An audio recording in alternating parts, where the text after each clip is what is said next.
Hi, and welcome back to 15. Luke and Dan here as always. Hello, Dan. How are you? I'm very well, thank you. How about yourself? Not bad. Another bonus episode for you there, guys, but just really can't bother to tackle a full one at the moment. I've rushed Dan back from the cinema and we're going to discuss the film he's just seen. Dan, Live. for those that can't be asked to read the show notes, what is the film we're going to be discussing tonight? Licorice Pizza, the new Paul Thomas Anderson film. Fantastic. Paul Thomas Anderson. Obviously, his resume reads Boogie Nights, Phantom Thread, Punch Drunk Love, The Master. Like, exceptional CV there. Um, where do you want to start with this film? Should we talk about the two central characters? Because that's what the whole film is based on. Obviously, this is set in the 1970s, isn't it? With the whole backdrop of the oil crisis. And it centers around an uneven relationship between a confident man-child, 15-year-old Cooper Hoffman, Philip Seymour Hoffman's son, and Is it? Alana. Yep. And that Yeah. explains why he was so good. Obviously, Yeah. runs in the family. And Alana Haim from the girl band Haim. Yeah. And she was also exceptional, but she's older, she's 25. Where do you want to start on should we start on their Did you relationships? enjoy this film? Oh yeah, 100%. Absolutely love this film. Oh Not for me, I'm no. afraid. Oh wow. Okay. Well, let's sort of add a little bit more context then to so the So the film premise itself. basically is he's like Luke said, he's touched on it. It's a man child. He's a man child. He's 15 and he meets this girl Alana. Um at she works as she's a bit of a down and out deadbeat. She's working as a doing his school photos, and their relationship basically through a series of narrative vignettes. Mhm, We see how much he wants her mhm. and how much her relationship means to him, and then also how she's not really ready or mature enough herself, despite being quite a bit older than him, to kind of confront that and kind of process those feelings. And she keeps kind of flirting around with all these other things, but ultimately she keeps getting drawn back to him. I think that's best how you define their similarities. Really, Cooper Hoffman, Gary Valentine, his character. I've learned the characters' names this time, Dan. Well Um, done. he is trapped in this limbo between being 15 but wanting to be 25. And Alana Haim's character is very much the vice versa of that, isn't she? She's 25. She Mm. probably wants to be 15. She regrets not taking the opportunities. She's more cynical now, whereas he's doughy eyed. And I think they were absolutely captivating. I honestly thought they were superb, their performances. I think Alana Yeah, Haim the was very voices were good, very but I good. thought Cooper Hoffman was fantastic. So good. I have more issue with Paul Thomas Anderson here, actually, Go on. because I basically sat through what I felt was a sort of nods to Wes Anderson, nods to Tarantino version of When Harry Met Sally, but wasn't as accomplished as either of those things. And I feel Paul Thomas Anderson is better than that. It's Yeah, I quite don't. scathing. Yeah, no, 100%. I don't think it's his best work, but that's because, I mean, two of his films are generally in Punch Drunk Love and Phantom Thread are two of my favorite films. I could probably chuck him in my top 50 films. So I don't think it's his best work at all. And I do think it's a sort of work, like you mentioned, the vignettes, that's something we definitely need to come back to because that's the way this story is told. Um, it sort of flickers around us and it goes from waterbeds to ping ball, and then the oil crisis and this weird sort of political strand with Ben Safdie doesn't really make any sense for no reason. And I do think if you'd given him time, Paul Thomas Anderson would still be making this film. He'd still be filming bits of it. He'd still be editing bits of it, and it is Yeah, very. I don't want to say indulgent. It's difficult it's to very pigeon. indulgent. Well, No, it's definitely indulgent. it follows It's his. way too involved, indulgent It to the follows. point where it loses itself in that. Like the whole, some of these characters were just so needless, and you know the kind of Chinese Oh, bloke. Japanese. I thought that was so funny. I didn't at all. Oh, I I thought it thought was there was hilarious. no, it wasn't. It was just racist, Oh, which yeah, but it wasn't. We weren't laughing at him or laughing at how idiotic he was. I don't think it was racist. it Also, kind of was we should because be nobody casting those. seems We in should on be the joke. casting.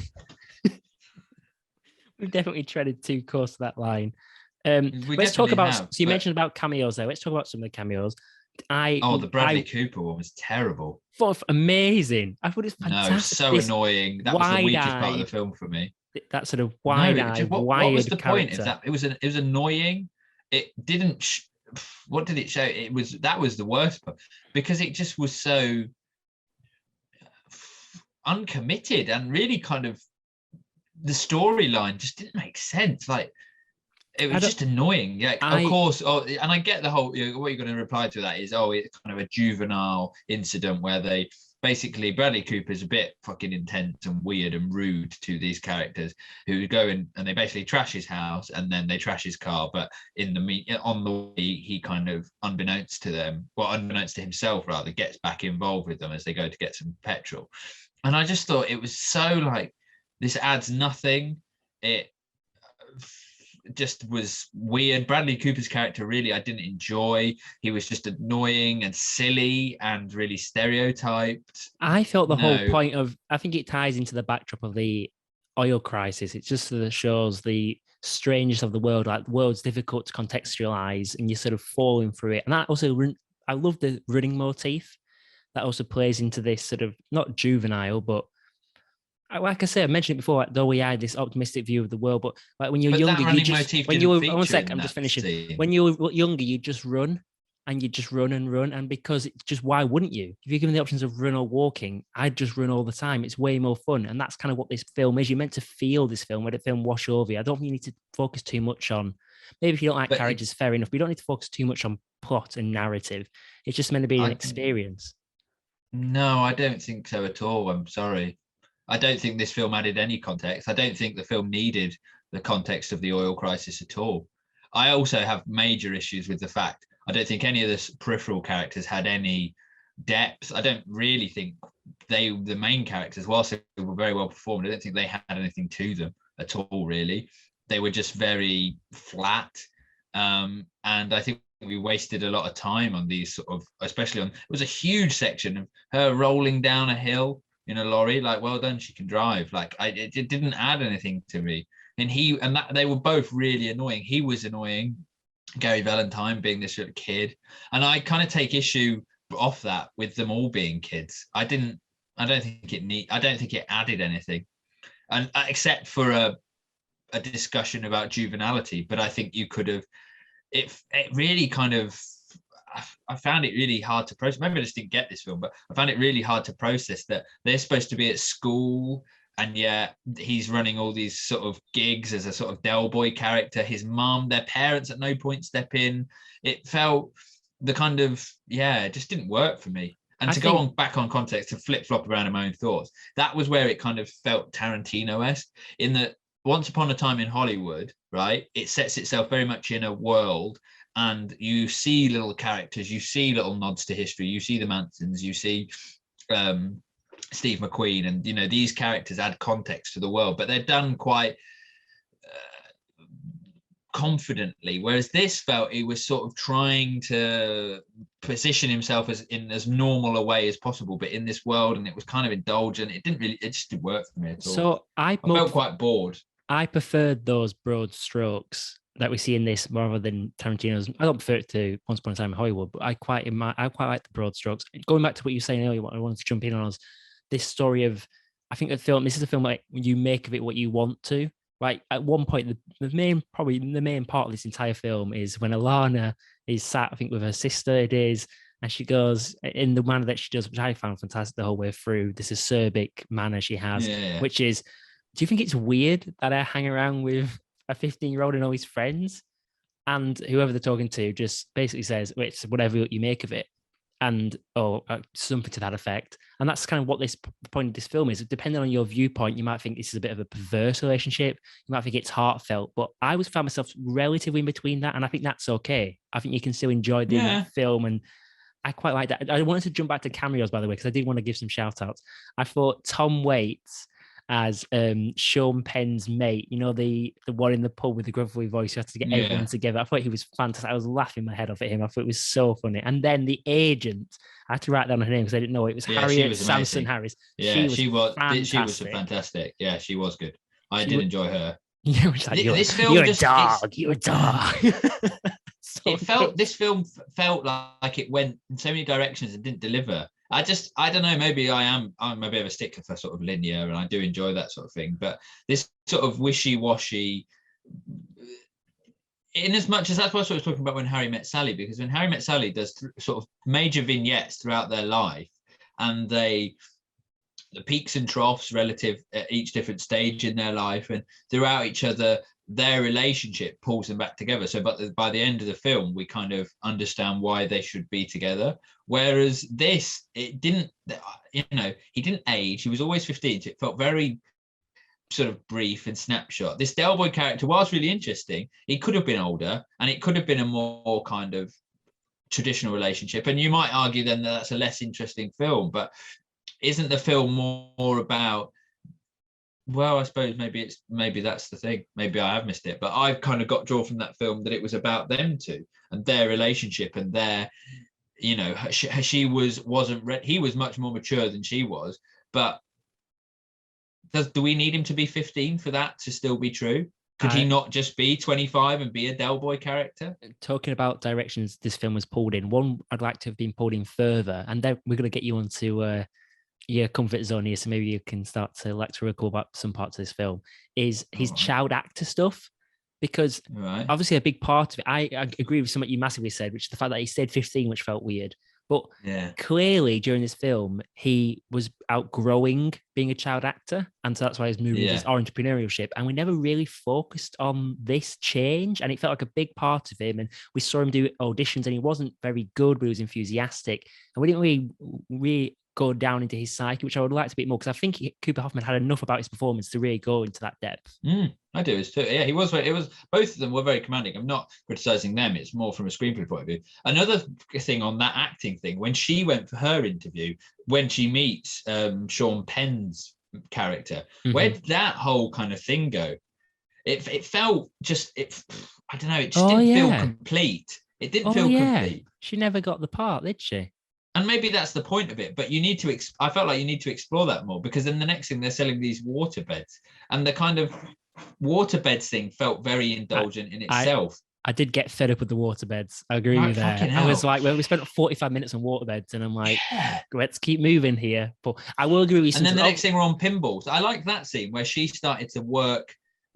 That's when if you kind of ignore the fact he's 15, I think this film works better. But then they kept making bloody reference to it. Oh, he's 15. If he's a guy who's way ahead of his time, he's young, but he's this Del Boy character who's wheeling and dealing, and she's trying to get her life together, but she's immature, she doesn't know what she's doing, and then she gets this political job and he helps her out. I enjoyed all that and that kind of confrontation they had, and I actually thought that was a really good scene where she said, I'm not driving you to whatever help. That felt very real. Authentic. That felt a very real scene and authentic.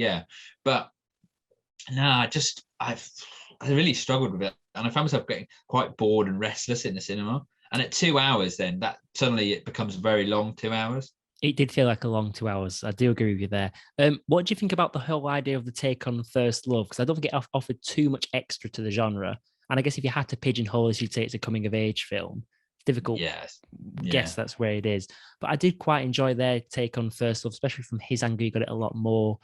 And she was someone that was, I guess he's young because she's at odds. Right? If he wasn't young, she'd just be with him. And that would kind of be the film. And she's trying to wrestle with herself that she wants to be with him. But I do fully believe the film rushes towards the end and sort of gets them together. And I'm like, I know it's been a long amount of time. We haven't actually seen her deliberate why she's not with him. Do you know what I mean? She always questions her hanging out with him in a platonic way, but she never actually questions it romantically much. She kind of just pats him away, doesn't he? When he's obviously, because she just and then the next thing she realizes she needs him and she wants to be with him and she loves him. I certainly came out of it thinking I don't believe in their relationship would last. No, I don't. I think he expects that as well, because you hear Gary Valentine saying, "This is the girl I'm going to marry." But I mean, you take that with a huge pinch of salt, don't you? I wouldn't for a second expect them to last. That's a really good point you make about her. They're kind of I didn't consider that, but they do get together very quickly in a sort of unresolved way, a sort of convenient way almost. Did you enjoy the sort of 4D element, not in a literal sense, but in the sense that? Did you at least get any like the idea of nostalgia? I think that was huge in this film, and even the characters themselves feel nostalgic, even though they're living in that moment. I have no connection to the 70s at all, but I had some sort of love for this era, and I felt it. I genuinely sort of felt the experience of the film. Did you get any of that? Like the music was good. Did you not really Music enjoy the soundtrack music? was good. Yeah, soundtrack was good. I'll give him that. Johnny Greenwood was on the score. Yeah, I mean, as it well. certainly captured what I mean, I wasn't there, so I guess, but the 1970s California, I guess. Hmm. Or were they California or were they Pennsylvania, actually? Oh, I don't know. I thought it was California. I thought it was California, but then he said a Let's line about him. let's stick with our gut. Yeah, California. But It's it those did sunsets, isn't it? It's those capture that huge one. sunsets. It's Yeah, usually California with them. dusky orange tones. Mm-hmm. Yeah, just yeah, don't really feel it. It didn't go.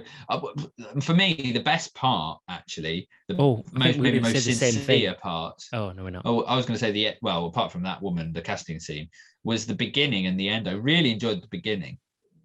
I Remind thought me of this the is a beginning. really interesting way.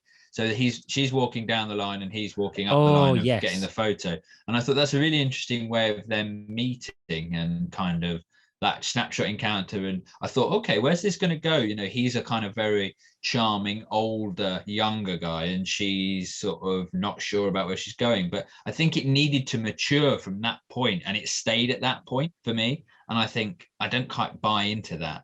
And then the ending, I thought the ending was kind of quite sincere and kind of genuine, albeit maybe rushed, something I hadn't considered. But I quite enjoyed the idea of them running away from each other and then coming back together with the same, you know, she runs to him, he runs to her, and maybe that's a bit sort of No, I agree tired with and that well trodden. No, I completely agree with that.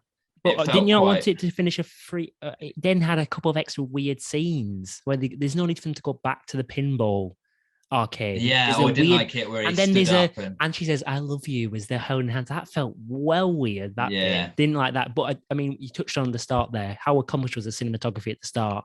That felt very, really very slick. And what I was going to say was the manipulation of the police scene. There's so many really scenes in that. this. I thought that was probably the best scene. Where I did enjoy that police scene. At the waterbeds, they come in. It's a wrongful arrest, basically, but no one knows that at the time. And I guess it's there to make Alana confront her feelings about him. Yeah, that was a nice way of doing. I think the first half was I was enjoying that whole dynamic, but then it just went. They needed to mature him because the mum, like their parents, never got involved. I'm thinking, what's the mum doing while their kids selling waterbeds? Like, it's a weird thing. You know, and then they all get stoned afterwards, and I'm like, surely is there no like I know California is supposed to be liberal and all that, and it's the 70s, but like they're not all just smoking pot and letting their kids run riot. You're in a Paul Thomas Anderson film. It would be. You need to watch Inherent Vice. Oh my goodness. Okay, right. Well, yeah, I don't have too much more to say. I pretty much rattled it off. I did want to say I think the police scene. Oh, sorry, just go back to that. I think the police scene did have quite a lot of it was nice, and there was some good sort of political commentary there without it being rammed down your throat, and it kind of worked in the context of the film. But after that, for me, it kind of the whole film just veers off somewhere to a bit of a just repeating the same old thing. Just to sort of wrap the film up as the film sort of concludes, it goes to this political strand then, as you mentioned, political there. What did you think of that whole amount? Ben Safdie, who's quite a good performer. That was a very tender moment. That was also, I really enjoyed that. The bit where she goes to the restaurant and she thinks she's going to get ahead. And then he was blatantly gay, but it was nice seeing her realization. And then a really tender moment where the boyfriend goes, oh, you know, is he a dick? You know, if you've got a boyfriend, is he dick? You know, all men are dicks, kind of all boyfriends are. It was quite a tender moment, and a kind of moment for her to realize, actually, you know, yeah, I do kind of like this guy. I thought there were notes of one film, and then we just went off on these kind of quite indulgent, weird, wacky films. Which one thing you can like or not like. One thing I did want to say towards it, I think maybe I'm just assimilating this too much in my own life, and I think you can probably respond to this as well. But when you're younger and you kind of look back and you think, God, I could have died like 3 times whilst growing up, and I think that's the point of this weird stranger while she's working in for the mayor. Mayoral candidate. That's a weird bit. The whole interaction with Bradley Cooper, I know you didn't like it, but I thought it was quite great and exhilarating. And like when she's on the back of the motorbike, all these moments where you kind of died, that felt, it could have been a huge moment, actually kind of anticlimactic. I just like the way he manipulated us there, to be honest. I'm always up for a Paul Thomas Anderson film. It's not his best one, but I still think it was very good. I want to know your score, though. Yeah, well, I felt Paul Thomas Anderson should be making better films than this, and to have so many quite notable, I thought, elements of Tarantino. Wes Anderson, there was a bit of kind of that bit where she was filming the political guy coming up the hill, and then they turned and they were all sort of a meter apart, all doing various filming things behind the camera.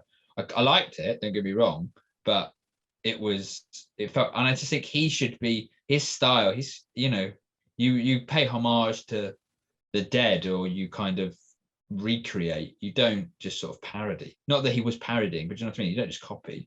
I don't know if you've just brought me down on this film, but something I've just thought of, which I quite like the idea of, is this film didn't really challenge Paul Thomas Anderson. Like, if you think about some of his previous films, like Punch Drunk Love, he challenged himself to make he makes long films. This is short by his account. He challenged himself to make a 90-minute rom-com, and he did that. The Master, he wanted to do this weird story in Scientology, and he did that. Phantom Thread, he wanted to do like this antiquated fashion British film, which is way out of his comfort zone. And I think in this one, he was just very much, I don't want to criticize it, but like almost autopilot, it's safe mode. Do you know what I mean? Yeah. He felt like maybe he knows what he's doing. He's a consummate pro at it, but he wasn't pushing himself. He wasn't really at the boundary there, was he? I can definitely see that point. Yeah. I think, did I give June 6? Yeah, you did. June is like one of my, we mentioned it, we'll do a best of the year, and that's definitely going to feature highly in mine. I can't believe you gave that film a 6. I think this is like, I think it's really, just one sec before you say 5, but for the craft, I give it a 5.5. For Guns Akimbo, I'm pretty sure you gave it like a 6. I'm not sure if you did, but I think you give it around a 5. To be honest, I think you might be right. I give this Dan. I've got this at 8.5. Yeah, I liked it, but it was really good. It's not like a 9. I didn't absolutely love it, but the performances get me there. I just thought the performances were so good. Theory behind the name. What do you think it is to do with? I don't know. I know it had the working title for a while, Soggy Bottom, which I quite like. Really? I actually think I prefer that as a name, actually. Well, then that kind of worked. I thought, I said to on the way back, I thought, is the Licorice Pizza the idea that the next fad that comes along, he will just latch onto? He's on airbeds, that's a fad. Pinball machines come in, he's on that. He's the kind of character who will just go on a whim, and that whim might be Licorice Pizza. But I guess the context would be she goes with it. All right, that's quite interesting. I think it's a little bit more abstract than that, to be honest. I think it just came. I'm sure I've read something on this, and it just came to me. It just encapsulated the film. Hot Fuzz, I gave 10 out of 10 for, and I just put the only note of it was the letter H. Don't know what that's about. Guns Akimbo, I did give 6, so I think I'll probably have to give it a 6. Oh my god, Guns Akimbo is now like that sort of watermark, and you've got to go above or below it.